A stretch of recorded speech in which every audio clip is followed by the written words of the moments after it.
తెలంగాణలో జర్మనీ యువతి మీద అత్యాచారానికి పాల్పడ్డటువంటి అస్లాం ఉదంతం తవ్వే కొద్దీ కొత్త కొత్త విషయాలు వెలుగులోకి వస్తున్నాయి.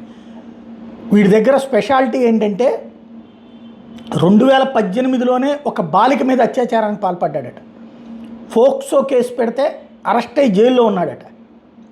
అయితే 2021లో ఆ కేసు కొట్టేశారు. వీడు అనేక సార్లు విదేశాలకు పోయి వస్తాడట.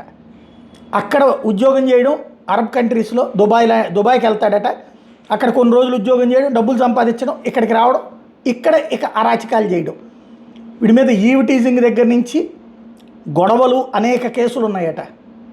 వీడు కాకపోతే భాషలు బోల్డ్ వచ్చట. ఈ భాషలతో విదేశీ టూరిస్టులు వచ్చినప్పుడు వాళ్ళతో సరదాగా మాట్లాడటం, వాళ్ళకి కనుక ఏమైనా దుర్వ్యసనాలు ఉంటే వీడు అవి తీరుస్తాడు. లేదంటే ఇట్లాంటి పనులు చేస్తున్నాడా అన్నటువంటిది ఇప్పుడు చర్చకు వచ్చింది. ఆ దిశగా దర్యాప్తు చేస్తున్నారు.